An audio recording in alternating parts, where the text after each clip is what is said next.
DCB മീഡിയയുടെ പുതിയൊരു വീഡിയോയിലേക്ക് സ്വാഗതം.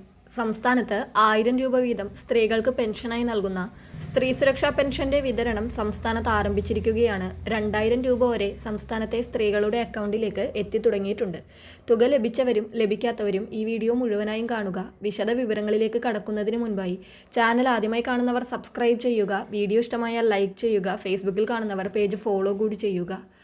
സംസ്ഥാന സർക്കാരിൻ്റെ സ്ത്രീ സുരക്ഷാ പെൻഷൻ പദ്ധതി പ്രകാരം ഗുണഭോക്താക്കളായ സ്ത്രീകൾക്ക് ലഭിക്കേണ്ട ആനുകൂല്യത്തിൻ്റെ 2 ഗഡുക്കൾ ബാങ്ക് അക്കൗണ്ടിലേക്ക് ട്രാൻസ്ഫർ ചെയ്തു തുടങ്ങിയിരിക്കുകയാണ്. 1000 രൂപ മുതൽ 2000 രൂപ വരെയാണ് ഇപ്പോൾ അക്കൗണ്ടുകളിലേക്ക് എത്തുന്നത്.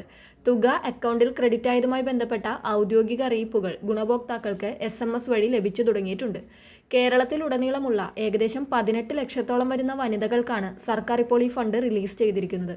ഇത് ഗുണഭോക്താക്കൾക്ക് വലിയ ആശ്വാസമാണ് നൽകുന്നത്. പെൻഷൻ അപ്രൂവൽ ലഭിച്ചിട്ടും സാങ്കേതിക കാരണങ്ങളാൽ ഇതുവരെ ആനുകൂല്യം ലഭിക്കാത്തവർക്കും ഈ വിതരണത്തിൽ മുൻഗണന ലഭിക്കുന്നതാണ്. ഫെബ്രുവരി മാസത്തിലെ കുടിശ്ശികയും മാർച്ച് മാസത്തിലെ വിഹിതവും ചേർത്താണ് പലർക്കും 2000 രൂപ ലഭിക്കുന്നത്. എന്നാൽ എല്ലാവർക്കും ഒരേ തുകയായിരിക്കില്ല ലഭിക്കുക. ജനുവരിയിൽ തന്നെ അപേക്ഷ സമർപ്പിച്ച് അപ്രൂവൽ ലഭിച്ചവർക്കാണ് 2 ഗഡുക്കളും ചേർത്ത് 2000 രൂപ ലഭിക്കുന്നത്. അതായത് ജനുവരിയിൽ അപേക്ഷ വെച്ച് അപ്രൂവലായിട്ടും ഫെബ്രുവരി മാസത്തിൽ തുക ലഭിക്കാത്തവർക്കാണ് ആ തുകയും കൂടി ചേർത്ത് ഈ മാർച്ച് മാസത്തിൽ 2 ഗഡുക്കളായി 2000 രൂപ എത്തിയിരിക്കുന്നത്. അതായത് ഇത്തരക്കാർക്ക് ഫെബ്രുവരി മാസത്തെ 1000വും മാർച്ച് മാസത്തെ 1000വും ഒരുമിച്ച് അക്കൗണ്ടിലേക്ക് എത്തുന്നതാണ്.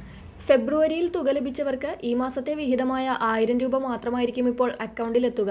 ഈ പദ്ധതിയുടെ അപേക്ഷകൾ ഇനിയും അവസാനിച്ചിട്ടില്ലാത്തതിനാൽ അർഹരായവർക്ക് ഇപ്പോഴും അപേക്ഷ സമർപ്പിക്കാവുന്നതാണ്. അപേക്ഷകർ 35നും 60 വയസ്സിനും ഇടയിൽ പ്രായമുള്ളവരായിരിക്കണം. BPL അല്ലെങ്കിൽ AAY റേഷൻ കാർഡുള്ള കുടുംബങ്ങളിലെ സ്ത്രീകൾക്കാണ് ഈ പെൻഷൻ പദ്ധതിയുടെ പ്രയോജനം ലഭിക്കുക. മറ്റ് സർക്കാർ ക്ഷേമ പെൻഷനുകളോ കുടുംബ പെൻഷനുകളോ കൈപ്പറ്റുന്നവർക്ക് ഈ പദ്ധതിയിൽ അംഗമാകാൻ സാധിക്കില്ല.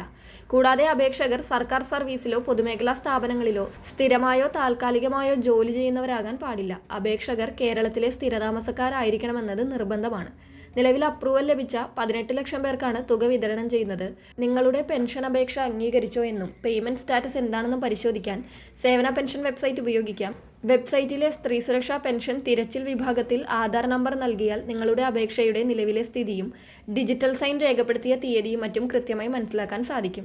നിലവിൽ തുക വിതരണം പുരോഗമിക്കുകയാണ്. ഇനിയും അക്കൗണ്ടിലേക്ക് തുകയെത്താത്തവർക്ക് വരും മണിക്കൂറുകളിൽ എത്തുന്നതായിരിക്കും. എന്നാൽ 1-2 ദിവസങ്ങൾ കഴിഞ്ഞിട്ടും തുക ലഭിക്കാത്തവർ സേവന പെൻഷൻ പോർട്ടലിലോ K-സ്മാർട്ട് വെബ്സൈറ്റിലോ ആധാർ നമ്പർ നൽകി അപേക്ഷയുടെ നിലവിലെ സ്റ്റാറ്റസും ഡിജിറ്റൽ സൈൻ രേഖപ്പെടുത്തിയ തീയതിയും പരിശോധിക്കുക. അതോടൊപ്പം ബാങ്ക് അക്കൗണ്ട് സജീവമാണെന്നും ആധാർ ലിങ്ക് ചെയ്തിട്ടുണ്ടെന്നും ഉറപ്പുവരുത്തുക. ഇനി അപേക്ഷയിൽ എന്തെങ്കിലും പിശകുകൾ ഉണ്ടോ എന്നറിയാൻ അടുത്തുള്ള അക്ഷയ കേന്ദ്രമായോ പഞ്ചായത്തോ മുനിസിപ്പാലിറ്റി ഓഫീസുമായോ ബന്ധപ്പെടാവുന്നതാണ്. തുക അനുവദിച്ചിട്ടും അക്കൗണ്ടിൽ എത്തിയില്ലെങ്കിൽ ട്രഷറി വകുപ്പിന്റെ 1800-4255-176 എന്ന ഹെൽപ്പ് ലൈൻ നമ്പറിലോ മുഖ്യമന്ത്രിയുടെ പൊതുജന പരാതി പരിഹാര സെല്ലിലോ പരാതി അറിയിക്കാവുന്നതാണ്. സാമ്പത്തികമായി പിന്നോക്കം നിൽക്കുന്ന വീട്ടമ്മമാർക്ക് വലിയൊരു കൈത്താങ്ങായി ഈ പെൻഷൻ പദ്ധതി മാറുകയാണ്. തിരഞ്ഞെടുപ്പിന് മുൻപായി കുടിശ്ശിക തീർക്കാനുള്ള സർക്കാരിന്റെ നീക്കം ഗുണഭോക്താക്കൾക്ക് ഇരട്ടി സന്തോഷം നൽകുന്നതാണ്. വരും ദിവസങ്ങളിൽ കൂടുതൽ ആളുകളിലേക്ക് ആനുകൂല്യം എത്തിപ്പെടുമെന്ന് പ്രതീക്ഷിക്കാം. വളരെ പ്രധാനപ്പെട്ട ഒരു ഇൻഫർമേഷൻ മറ്റുള്ളവർക്ക് കൂടി ഷെയർ ചെയ്യുക.